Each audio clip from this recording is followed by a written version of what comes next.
everyone. Good morning, good afternoon, good evening, wherever you're joining us from in the world today. And welcome to another episode of the Realist Lens for researchers who keep it real. Today, we are stepping into a conversation about realist evaluation in the real world. Not realist evaluation as it appears in textbooks or ideal methodological diagrams, but realist evaluation as it often has to be done in practice. In commission settings with tight timelines, limited budgets, and even data access, competing stakeholder expectations, and the very real pressure to produce findings that are useful and actionable. Realist evaluation is often valued because it moves us beyond the simple question of, does this program work? Instead, it asks, what works for whom, in what context and why? But when realist evaluation is taken into government, organizational, or commissioned evaluation contexts, another set of questions quickly comes into view. What does it actually mean to do realist evaluation well when the conditions are far from ideal? How much theory development is enough? How do we avoid reducing context, mechanism, outcome configurations into formulaic boxes? How do we respond when commissioners want clear answers and accountability? Today's conversation is about the practical application of realist evaluation and the real-world constraints. We will explore some of the common ways realist evaluation gets misunderstood or misapplied, especially when people are trying to use it in fast-moving commissioned work. And we will unpack the tension between doing realist evaluation properly and doing it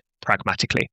And I'm really delighted to welcome Associate Professor Brad Astbury to the Realist Lens to speak about exactly these issues. Brad, thank you so much for joining us. Good afternoon from Australia. How are you doing today? Good. Thanks for having me on your podcast. And I just want to start by congratulating you for, I don't know what episode this is, but you're definitely providing a good service to the realist community, making it more accessible to people. So thanks for all your efforts.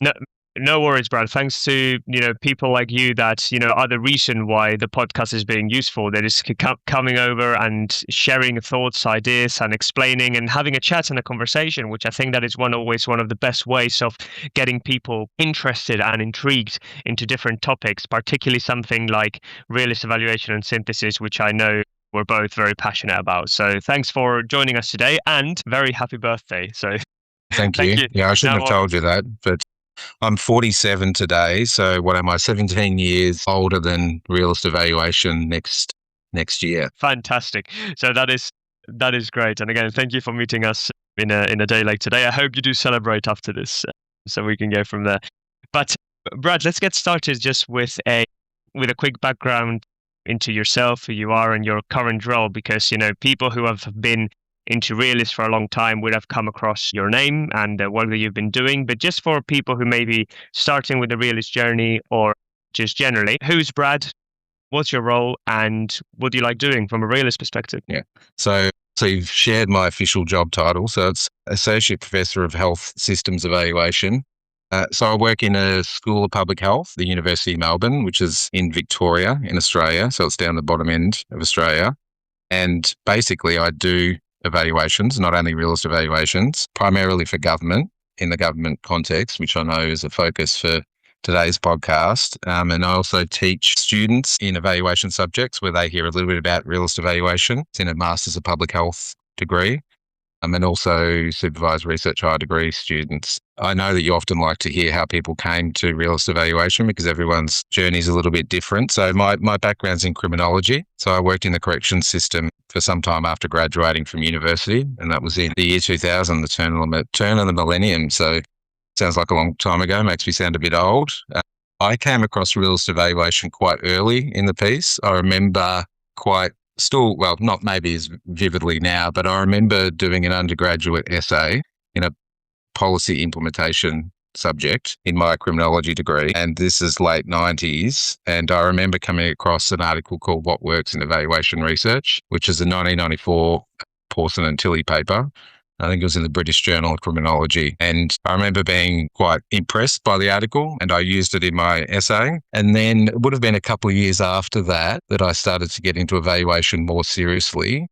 And I had some mentors around me who were into program theory and realism and realist things. And I thought I'd better read the book. And so I read the 97 book probably around the early 2000s. And I've probably read it a few times now. So I've had a long journey with realist evaluation. I've been interested in it for, something like 25 years now, and interested in the scholarship of realist evaluation, tracing it back. And I guess it'll come up into the conversation, but I I do really enjoy the Pawson style of realist evaluation, but I also like reading more broadly about realism and how it's influenced different disciplines and fields, and getting very nerdy and tracing it back to the original philosophers and seeing if my interpretations of them are the same or similar to other people's. So much, Brad. And I also love a nerdy conversation and looking back at all these deeper philosophical questions that we know as people. I mean, my favorite phrase, as I always say, is I only know that I know nothing. So there's never a book or a journal or a thinker that can help you to get that. And of course, from that realist branch of thinking that you're talking about, which we're talking around realist evaluation and synthesis, but for listeners, it is a broader church, so to speak, with all these different views and purposes and resources. But of course, the very practical and evaluation and synthesis way that Pawson and Tilly has helped us to try and operationalize some of this thinking and some of these philosophical ideas into something that can be done practically. And I guess that, as you say, you've done it for such a long time now, not only in practice, but also in theory and teaching and in commissioning and in all sorts of contexts. So I think we're really set up for a very interesting and useful conversation, because I know that a lot of your work and a lot of the queries that you get, this is something that we spoke about before the recording, are from people who are using realist evaluation. So they've come across the approach, they're interested in using it, but they are trying to use it. Of course, it's no different to say it on a textbook or in a journal or in an example than actually doing it in practice. So they'll be in real world commission settings. And those settings, of course, this is also true in research, but we're specifically focusing in those commissioned evaluations. Tight timelines, limited budgets, varying levels of data access, different stakeholders, and a lot of different competing pressures. So from your experience, to get us started, what are the most common ways that realist evaluation gets misunderstood or misapplied in this kind of context? So someone reads it for the first time, they want to use it in a real world commission setting. What do people misunderstand or misapply when they're trying to use it initially? Thank you. I'll get to the ways in a minute, but usually if someone approaches me, the first thing I ask them is to get them to tell me why they think the realist approach is needed for that particular program or evaluation scenario that they're dealing with. If they can't provide a clear rationale, then that's usually the first sign that there is a danger that there'll be potential misunderstanding and misapplication. So that's usually where I begin my conversation with people who approach me. It's often by email, so it can make it a little bit difficult. But if people are coming up to you at a conference or just casually having a chat, then you can diplomatically ask that. You don't be rude about it, but you just say, could you just tell me a bit more about that? So that's usually the first thing. And as a general concern, I think people get very excited because realist evaluation has a lot to offer and it's got a lot of promise, but people can get a little bit carried away and treat it as a panacea to all the things that you need to do in an evaluation. And they think that it's going to provide an answer for everything you are required to do in an evaluation. And for me, it's one tool or one approach in the evaluator's toolbox. And I think that for me, that is not good for the long-term reputation of realist evaluation if it's being treated as a panacea, because it can lead in, particularly in the fast-paced government evaluations where you do need to deliver something practical and useful. It can lead to over-promising and under-delivering.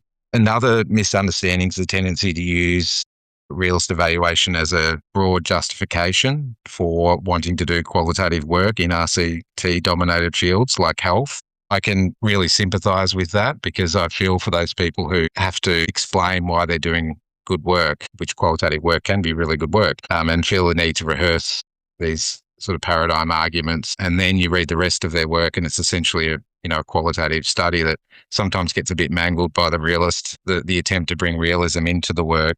So I think that's an area where the misunderstanding and misapplication can apply.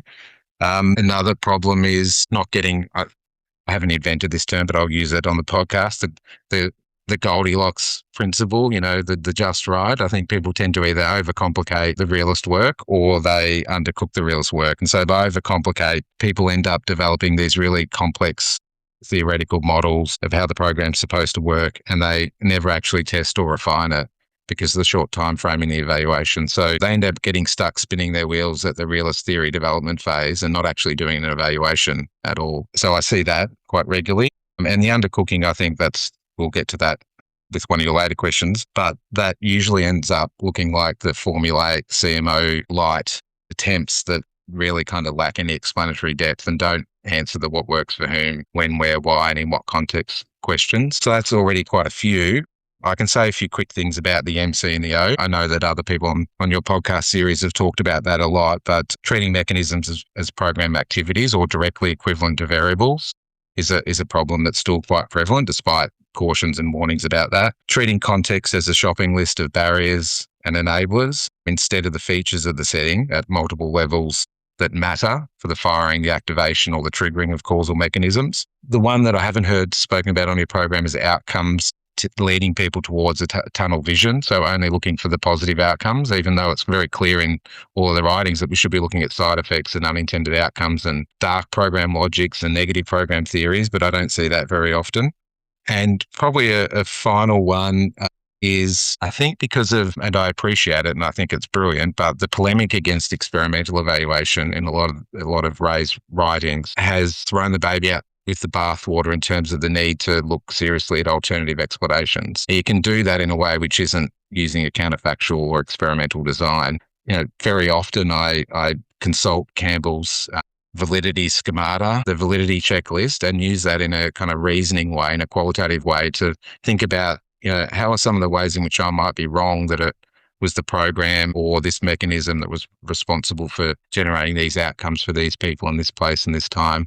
So I'd like to I guess that's a suggestion as well as a misapplication, is that treating alternative explanations is really important, even if you're not, operating within an experimental paradigm. Brad, I feel like what happened just there is like a little troubleshooting session for many, and thinking about their own projects and their own ideas into what they're doing. And I think this is relevant, very relevant for commissioned work, but also even in research more generally about how people are applying Realist. And there's actually a couple of points that before you wrote the word panacea, I actually wrote it in my notes as something that I wanted to share as well.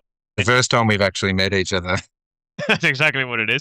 But before panacea, I also put a quote unquote into the realist bandwagon. So, because it is becoming more popular as an approach. I mean, when you first probably read about it and started in the 1997, early 2000s, it wasn't really, when it comes to the citations, the publications, the work that's being done. If you compare it to now, you probably can't compare it. So a lot of the things that I see as well as a risk, which you've alluded to, is jumping into the realist bandwagon because it is, the nice shiny thing. But actually, realist thinking and the realist way of doing things is very old. As a realist philosophy, the question is how we're doing it now in the real world. So that is certainly something that, when it comes to the panacea and trying to explain everything, completely agree that by explaining everything, you explain nothing.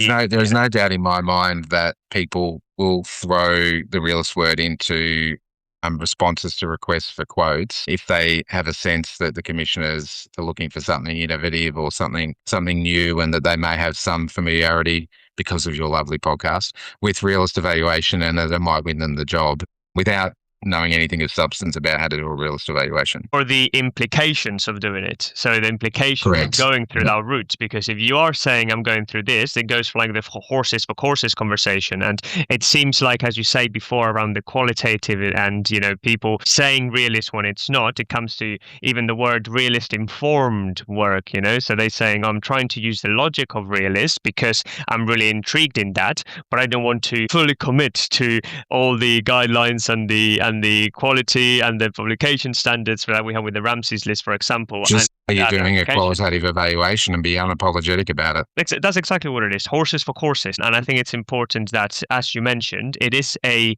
tool in the researcher's toolkit. I've never, will say that it is the only solution, but I think it's a very useful one and a really interesting one and a very intellectually stimulating one. But of course, as a scientific community and as a group of individuals that we're just trying to figure out what's going on in this complex world that we have, the more we can try and pick and the more we can try and use for the different problems and the different answers that we want to have, then it's certainly a useful one, because actually everything that you've said now links very nicely to a webinar that you did 3 years ago, which I really like the title that I just want to touch on, because you said fake handbags and methodological thought police, and that really struck with me. I always like titles that that make you think a little bit more, and that was interesting. So I just wanted to see if you could unpack those thoughts, which are essentially linked to what's been said as well now in this first answer, and how that reflects some of the tensions or the challenges you see in applying realist approaches. Yeah, so I should start by saying that they're not my terms, but that was my intention, was to try and encourage people to come to the webinar. I don't think many people rocked up, but I think the webinar is still available for people to watch. So I won't dob in the originators of the terms, but I think the audience might have a good idea of who they are. So by fake handbags, I mean work that carries the realist label, but doesn't genuinely engage with realist principles like we've been talking about. So generative causation, ontological depth, CMO configurations, teacher-learner processes, theory development and testing, open systems, all of those things. I mean, they're kind of packaged up in a way in the 97 book as the 8 new rules. And so, and then of course there's the books afterwards, but that don't, so they're kind of signature elements that you need to kind of have. And if you haven't got those, then you're labeling it, it's a fake handbag. So the second one, the method thought police or the methodological thought police. So that's pointing to the opposite problem where you have overly rigid gatekeeping about what counts as legitimate realist work. And so I think both extremes are unhelpful. So one dilutes the approach and the other makes it inaccessible and elitist. So for me, the fake handbags and method thought police phrasing is a useful reminder of something which I think is actually quite positive, this healthy practice theory tension in an approach that, as I said, I'm 47, it's 30, an approach that's, really only 30 years old. And that's a very short time frame in the history of the development of thinking in practice in any kind of research methodology. So I think it's a great space to be in. And I hope that, through that tension, that's where the new insights and the new ideas emerge. And that I just think we just need to avoid those extremes of people trying to gatekeep what's good realist evaluation and those who are doing, work which is not, it's labelled, but it's not adhering to any kind of principles or having any integrity in the application. I absolutely love that, Brad. And I want to concur with what you said just there at the end, because that's one of the things that really attracts me as well to Realist, which is the opportunity to innovate and the opportunity to see how we can bring all these ideas and this community that, generally speaking, I think, if you look at the Ramsey's list and other realist communities, is very welcoming with open arms, and they want to get people to try and learn and share and do these things. Although, as you say, there is a tension with, particularly I think it comes with the Puritan, ontological, epistemological, and again, for those terms, you remember with episode 2 with Ferdy, essentially the lenses that you're seeing the world and how you're viewing these problems. And also what are the required tools that can help us give us answers. And sometimes that can lead us to a pathway where innovation becomes stagnated. So yeah, certainly I think that one of the beauties of it is to remain grounded whilst innovating. And as you say, it's an art and a science. It's a process that requires trial and error, requires conversation, and that requires, not remaining within the status quo. Definitely. Well, that's what attracted me to realist evaluation, is the troublemaking aspect of it. And as you said, back then in the 2000s, it wasn't as popular, and it was exciting, and it enabled you to think about programs in ways that were really helpful. And yeah, I think just as it's a natural thing as things become a bit more popular and more people use it, you can get a bit of an IKEA effect happening where it's just a bit sort of formulaic and bland and doesn't have any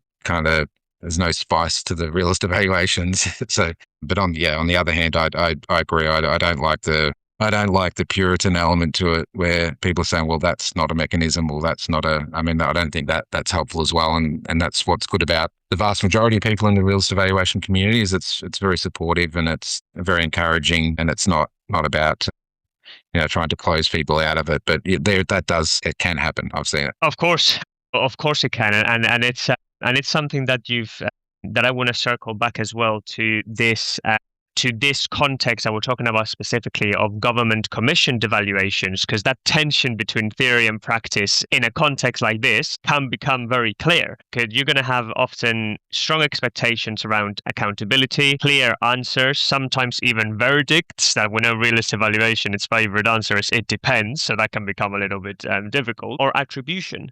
So within this government commissioned evaluations, within this context of practice and theory, and as you say, we're not talking about research here, we're talking around evaluation and commissioning essentially. How do you navigate those expectations while staying true to that realist evaluation logic or way of thinking, as I mentioned? Because this is exactly, I guess, links really nicely to the tensions that we've been speaking about just now. Yeah, it's a great question. I think, most evaluations have these tensions, whether they're realist or not, between looking back to say something about whether the program was any good and has the money been spent wisely, and then the looking forward, where do we go to next with the program? So I think there's always this tension between accountability and learning and internal and external validity, and all these are classic kind of trade-offs in research methodology. I usually start by acknowledging that public servants are under a huge amount of pressure from their political masters to come up with simple answers to complex problems. And the saying from Mencken, there's a simple answer to every complex problem, neat, plausible and wrong. So I don't go in there by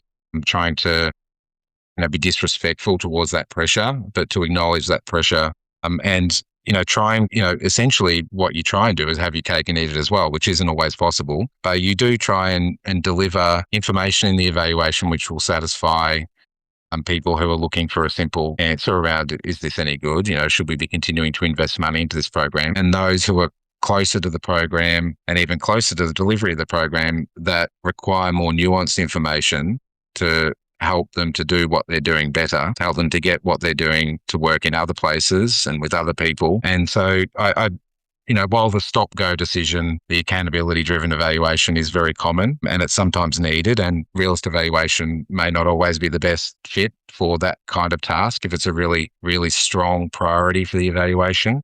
But I find that it's also, once you start getting into an evaluation, it's also rare for policymakers and commissioners to only want a thumbs up, thumbs down verdict about a program. As I mentioned, they want to know what it was about the program that made it work, if it does work, so they can improve the program, better target it to the right participants, have the information to support transfer and the scale to other settings. I often, this is not something I would do in a meeting with commissioners or public servants, but I've found a lot of value in the debates that occurred between Donald Campbell and Lee Cronbach in the 1980s around internal and external validity.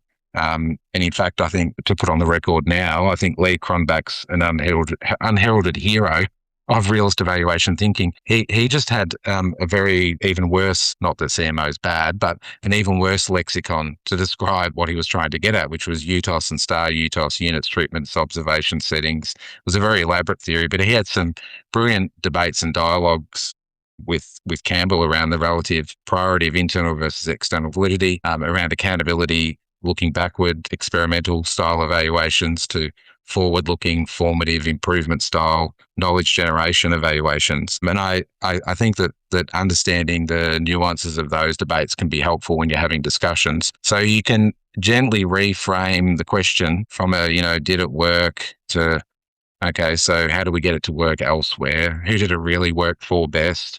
You can start to bring in that nuance. And back to Cronbach, his vision was, one of his visions was to consider the role of the evaluator as an educator. In every engagement with every, whatever, how many I've done, 150 or something evaluations, there's always a learning opportunity for me, but also for the commissioner. And so it's not too hard to shift them away from the thumbs up, thumbs down, because they've seen the program works differently with different participants, that it works differently in this major city versus a regional area, that it's not always easy to just take a program off the shelf that's worked in United States and implement it in Australia. So it's just, it fits with their own experience. So it's usually not too hard, but there will always be situations where the realist evaluation approach is just not a good fit because it's a very politically high profile program.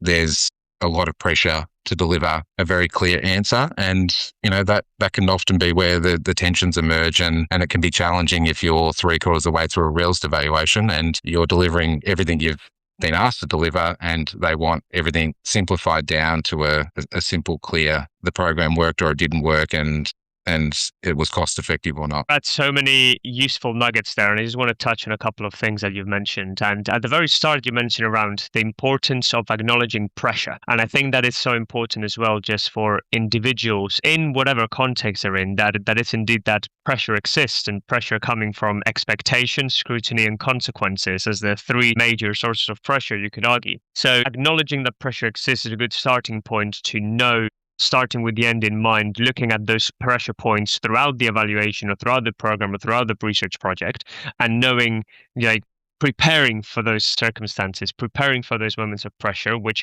most pressure and most moments can be predicted. There's nothing like to get someone offside from the start by saying, that's the wrong question. I'm telling you, you don't need that. What you need is this.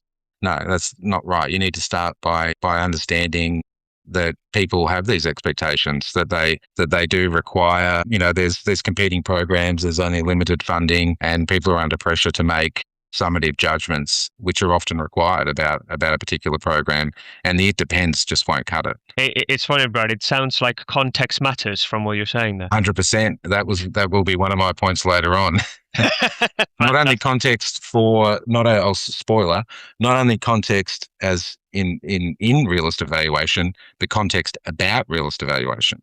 When it works, how it works, for whom it works. We need to be asking that question as well. Absolutely. And one that I think as a realist community we can engage, and outside, I think as well, one of the key things to developing as an approach is also getting that useful, constructive criticism, so we can move forward with those blind spots that we may have. And there's something that you mentioned that is really important, going back to that point of trying to do a realist evaluation, because sometimes I think about it like, when you're trying to shoehorn something into the foot, but it's not going to fit. It's not going to make it. The reframing to fit the needs of that evaluation, of that contract, seems like a very useful way of putting it. But there is something that you mentioned that is around these debates of internal and external validity, and knowing about that nuance could be useful. So I'm just wondering, for listeners who haven't been as engaged in that debate, just a very quick summary of what the debate has been in those two, and how is that relevant to a realist evaluator? Yeah, so I mean the debate, one of the areas in which it occurred was within the field of evaluation. Donald Campbell coined the terms internal and external validity. And particularly in his early career, he was a strong proponent of the randomized controlled trial, which prioritizes internal validity, which essentially is about trying to say that it was the program and not something else, with some level of strong causal certainty, which comes about through the randomization and other procedures involved in an experimental approach. Around the same time, Lee Cronbach, who was another kind of intellectual giant in the field of evaluation, disagreed. And he wrote about internal validity being trivial and less important than external validity. And he came up with a way of developing an approach to evaluation which focused on external validity. And very quickly, the segue into Pawson and realist evaluation is that theory-driven evaluation, Peter Rossi and his student Chen developed their version of theory-based evaluation prior to realist evaluation as a way to try and reconcile the tension between internal and external validity. So then cue in 97 and the realist book. I always love, and I think it's so important when you're trying to understand, before that realist evaluation, and in his book, in the 2013 book, The Science of Evaluation, a Realist Manifesto by Pawson, he talks around all these different, kind of sources of inspiration. So Bhaskar, Archer, Rossi, and others that have helped Merton, of course, in his middle range theory paper. So all these things I think are really important to understand the nuances into where we are, where we have been, and where we're going. Because I think that is fascinating. And you have now entered the realm of a theory-driven evaluation, which of course we know that realist evaluation is part of that family of theory-driven evaluation. So our kind of North Star, our compass within a realist evaluation, we're going to start with theory, we're going to end with theory. Theory being one of the important explanatory terms and concepts that we're going to use. However, this can be quite demanding when you're in a commissioned project. It can be quite demanding in a project when you may have, again, limited time and resources, because essentially we can theorize until always. There's always something. In Australia would say until the cows come home.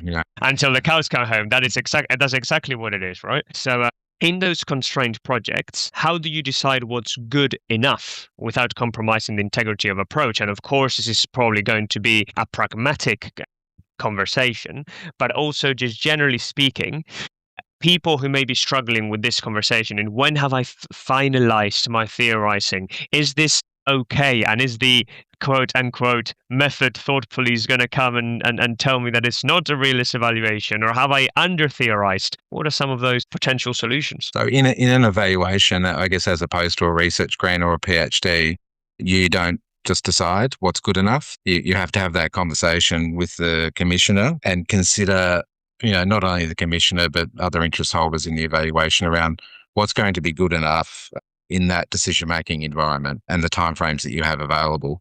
I mean, the usual issue here is around delivering something too late that is, has all the elements of rigor, but it's missed the window of opportunity for decision-making. Very early on in my career, just a quick anecdote, and I'm still very much interested in rigor and integrity and credibility and, being really careful and systematic. One of my early evaluations, one of the senior public servants said to me, "You're going to arrive to the station, Brad, in your lovely new suit, but the train's gone." And so, that really struck me. I mean, the time frame will often drive what is good enough. In that particular scenario, I pushed back, even though I was, not super experienced, but the results were just too thin and we hadn't collected enough data and so on. So there's an element of professional judgment in this and wisdom in being able to, you mentioned the art and science thing, to be able to kind of make a call on, when something is good enough. I mean, the quality and reporting standards don't really tell you what a good enough theory looks like. They tell you what you need to include in your realist evaluation. So I think this would be an interesting area for someone to explore in a little bit more detail. What does a good realist program theory look like beyond having the elements that we talk about, like the C's and the M's and the O's, which incidentally I don't think you need to have a good realist program theory. I digress.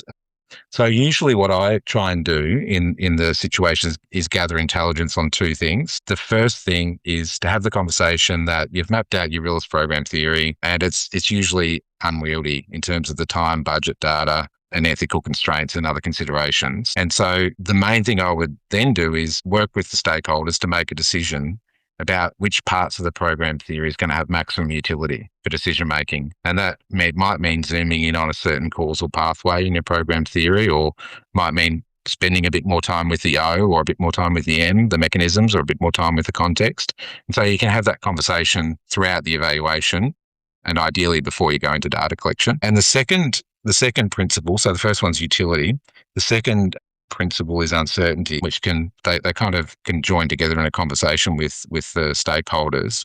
When the theory is mapped out, there's various terms for it, but let's just use IPT, initial program theory. When that's mapped out, you can have a conversation and you can even point at it and say, where are your blind spots? Where are the greatest areas of uncertainty where little is known? And that might be based on, they might have some monitoring data, or there might be a lot of evidence in the existing literature that we know those mechanisms are active, or we know that those outcomes are present. And really zoning in on the areas where you know least. This is an idea from Cronbach. I won't go into it in huge detail, because those areas of uncertainty are either your greatest risk or greatest reward. So the risk is that they hold assumptions in your causal pathways that haven't been tested and little is known. And so the program could be failing, or it could fail because there's assumptions that haven't been explicitly articulated or tested, but they could hold the greatest reward as well, because little is known about this, for learning, for insights, but also for generating new knowledge about how these kinds of programs work. And so there's just two quick tips on how you know when to stop. Basically when to stop turning the wheel of science, the realist wheel of science. No, that's brilliant, Brad. Thank you so much. Key stakeholders and key individuals are going to be so important to help you prioritize as you mentioned, and to help you make sure that you are explaining the thing that is going to be most valuable through the evaluation that you're doing. And I love that concept of risk reward that you're commenting as well. I think that is fascinating, and I guess that is very much what we're constantly doing in Science Beyond Realist, which is taking a risk of, is this a good area of investigation that is going to provide fruitful knowledge? Maybe it's not, but without taking those risks or without that critical thinking, without those new avenues, it kind of just become, as you mentioned, bland and just flat. And actually that risk taking, informed risk taking, of course, is one that can help us move to the next level. And I think that one of the key things, particularly in this good enough conversation, and I think it's transparency, just being very honest to the audience who's reading your theory as to first of all how you got there, and secondly what are the limitations of it, and being very humble. We know from a realist perspective that our theories, our knowledge is fallible. Is one of the things as well that I enjoy, that our knowledge claims are humble. As such, we can also, be transparent about those knowledge claims that help us also let the reader understand where you're coming from, where your definitions are, and where your theory has come. So I don't know if you have any thoughts around that concept of transparency.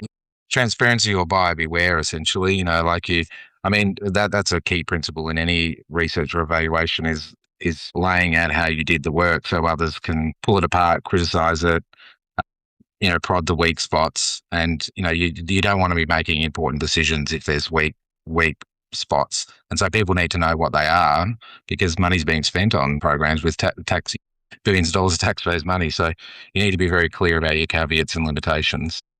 Certainly. And I just want to go back to this, in the importance of stakeholders, because I think they are, when you hear people who have done realist evaluation, realist reviews, they always comment around the importance of the stakeholders, like being so important in helping in the exact things that you've said, of prioritizing theory, of helping us even word a mechanism that in your head you thought you had it, but then they said the word and you're like, that's exactly what I was looking for. So actually, it is extremely useful, even at the very start, with the focus and the scope of the review. In research and evaluation, sometimes that is already, of course, put forward. But one of the key things as well when it comes to this commissioned work and practitioners who are trying to embed this realist thinking and this realist approach in these different stakeholders or policymakers or commissioners, one of the things, of course, that the podcast is trying to do is to make it more accessible, but a lot of the time is also getting that buy-in. And actually, you mentioned earlier on as well that it's easier than someone may think to go beyond the verdict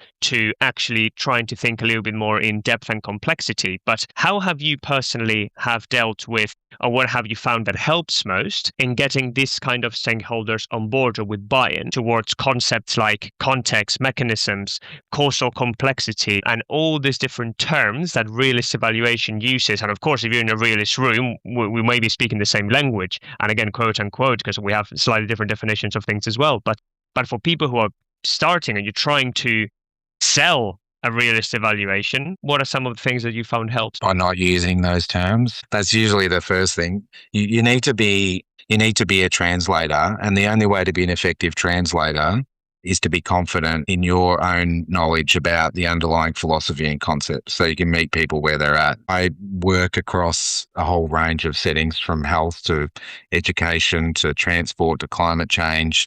I try and find ways to explain it to people that's consistent with their own language and ways of thinking. I know that on this podcast series and elsewhere, I've heard lots of different metaphors used. Metaphors are great. Analogies are great for helping people to connect with the ideas. And I do believe that, like, we're all realists in some way. We all like to ask why questions. Why does that work? How does that work? Why doesn't it work when I do it here? We're natural. We have a natural tendency to try and make sense of the world we live in. And so I think it's not hard to engage people and just avoid using the jargon. If it comes up, then you may need to use it, but you're certainly not going to be putting things like ontological depth into a response to a request for quote or anything like that. But you can talk about the fact that the social world is kind of layered. We have things that are operating at different levels, from institutions down to individuals, and there's ways in which you can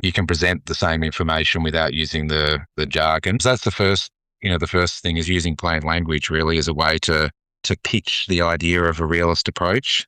Interestingly, I rarely get approached by people saying, can you do a realist evaluation for me? So another way really is to write off the back of the, over proliferation of logic models. It's very uncommon to not see a program logic model in a request for quote, and to start there and say, okay, well, there's an approach that can really help to strengthen your logic model, to help really explain what's going on with those arrows between inputs and activities and outputs and outcomes. And they go, oh, what is that? And you go, well, it's, and you can bring them in that way. So that's another way to do it is by starting with people where people are at. Anchoring realist evaluation and what it can offer in their problems is another way. So finding out what their challenges are, and that's a way to convey to them using examples from your own work, which is very easy to do when you've done a lot of evaluations. You can be in a meeting room with executives or others and quickly have some anecdotes that can help,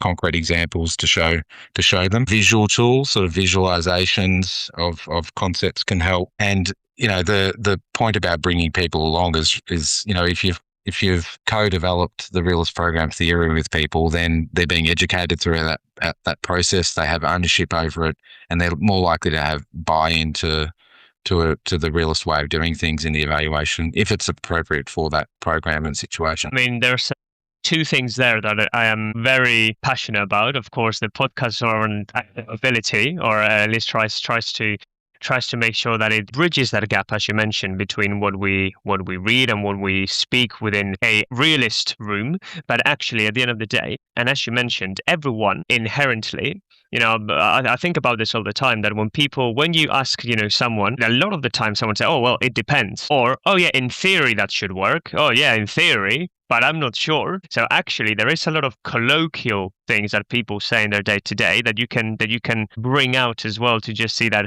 you may be thinking like a realist, you just don't know it yet. At a very broad level, it's really just a framework for providing a way of undertaking disciplined inquiry or disciplined curiosity that asks why questions relentlessly. That's all it is. It's not. It gives people a language and a way of doing that. And I think most people, well, not all humans, but most of us are naturally very curious about what's going on around us in the world, the natural physical world as well as the social world.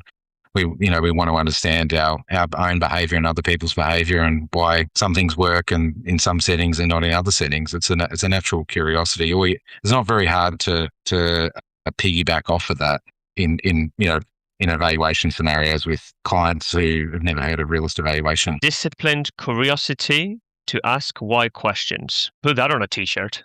I love that. We did talk about you need some merch, Alejandro. So that could be your first piece of merchandise for your podcast. I love that. No, that's fantastic. I've made a note of that. I think that's a very, very nice, very nice sentence. And then the other thing that you mentioned as well is around, I guess, is failing to prepare is preparing to fail. So if you have that evaluation, that audience that that you're going to speak to, understanding, and as you mentioned, I think that's a really nice way as well of meeting them where they are, anchoring those problems. Because realist thinking, if people, as you say, most people, that they do have this curiosity and understanding, can you bring it to life in their world? And I think this is important, particularly because realist evaluation, there's a lot of examples in healthcare, plenty of examples in healthcare. Of course, there's also some in education and in criminology and in others, but actually the realist thinking can apply to all these different areas. We have realist economic evaluation that is coming as well at the moment, of course. So can you use those examples and can you use those ideas within the language? Because again, it's all around attention. Maybe you have 5 minutes to do a pitch. Maybe you have 30 seconds to do a pitch. Maybe you have less. Not often, not long. Yeah, and you can't freeze when some serious man in a suit says to you, what's all this nonsense about mechanisms? What the heck are they? You need to be ready to respond to that. And I've seen people freeze,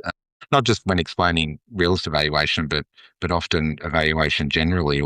And so that comes with time and confidence, really. Like there's no real substitute for that. And, practicing it and feeling comfortable with being able to explain things in different ways for different people to meet them where they're at. And that is fantastic, Brad. Thank you so much. And look, we've had such a great conversation, and you've been given Easter eggs throughout. Usually we'll leave the tips at the end, the 3 top tips, but you have been giving some really good thoughts and comments from your experience and as well some very useful tips. But if you had to distill it down from everything that we have been speaking about, going from, the tensions of practice and theory, the commissioned evaluations constraints that someone may have from making things accessible and all these different topics that we've been speaking about, what would be your top 3 practical tips for applying realist evaluation in commission work, especially when people are working under these real-world constraints? If you had to distill it down to 3 things, and I know that's hard, that's probably the hardest question to ask, actually, because there's a lot of different tips someone could provide, and you have been given those. But top 3, what would you say? I had 4, and they'll be very quick, and I've called them the 4 L's: listening, language, leverage, and learning. So listening. The first step in realist evaluation, any evaluation, is to not talk, but to listen. Before you jump into questions, what questions should we be asking? What methodology? Just listen to the program stakeholders, tell you about their program, their issues, their concerns, and their interests. And so that will help you to think carefully and determine whether a realist evaluation is actually the right fit for the context. So listening is the first one. The second one is language, and we've spoken a lot about that, so I won't spend too long on this tip, but don't overuse realist jargon. That will put people off very quickly, and it will make them feel that you're not a good fit for the work because, they will start to think that, you're not interested in their issues or problems, that you're just, trying to do this out of self-interest or to get a journal article or a publication. So that's not the message you want to convey to people. The third one we didn't really go into in the podcast, leverage, and it's probably not the right word, but it fits with the 4 L's theme. So the third tip is always remain open to and alert to opportunities where you can draw on other approaches, designs, and techniques to complement your realist evaluation. Now, I know there's been some debates about this, but we're starting to see this opening up right now. The realist RCT is combining realist evaluation with process tracing, QCA, contribution analysis, normalization, process theory, yourself with and others with implementation science. And I think this is really important because the systematic reviews of realist evaluation case examples show that qualitative methods, particularly interviews, are by far the most common approach that's used in realist evaluation. So be open to other methods, techniques, approaches, particularly quantitative approaches, because they're underused in realist work, and it's meant to be a mixed methods approach. So leverage, and that's 3. But the last one is a quick one and will probably make me unpopular, but learn. And I'm afraid there isn't really a substitute for reading Ray Pawson's 5 books about realist evaluation. Now, obviously that is not something you can walk away from this podcast and do. It's going to take time.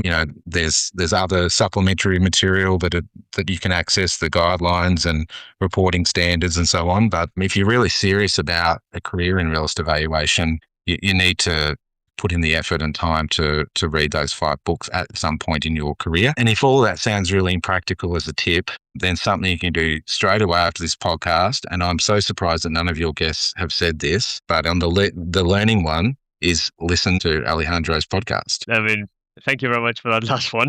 But we have four L's there. Number 1, listening. Number 2, language. Number 3, leverage. And number 4, learn. So, and number 5, if you want to add that one, lens, the realist lens. Yeah. There's another t-shirt. There's another piece of merch. The 5 L's, fantastic. Wow, we'll put that into a framework. Brad, absolutely fantastic conversation. Thank you so much for your time. Is there anything else you'd like to share or add that we haven't covered? No, I think we've gone over the allocated time of the 30 minutes, which is specifically designed for people who are busy on a commute or jogging. But yeah, I've really enjoyed the conversation. And yeah, thanks for the opportunity to come on. No worries, Brad. Thank you so much for coming on, for sharing all your knowledge, expertise, and most importantly, thanks you as well for all the work that you're doing in this space in Australia and globally to help people, again, understanding that realist evaluation is a very useful tool in the evaluator's toolkit. And I'm sure that there'll be much more to come from yourself and colleagues as we go through this exciting years. And as you say, next year with the 30th anniversary from Pawson and Tilley's 1997 book, which again is very exciting. For everyone listening to the Realist Lens, thank you so much for another episode. And Brad, thank you very much and happy birthday. Thank you.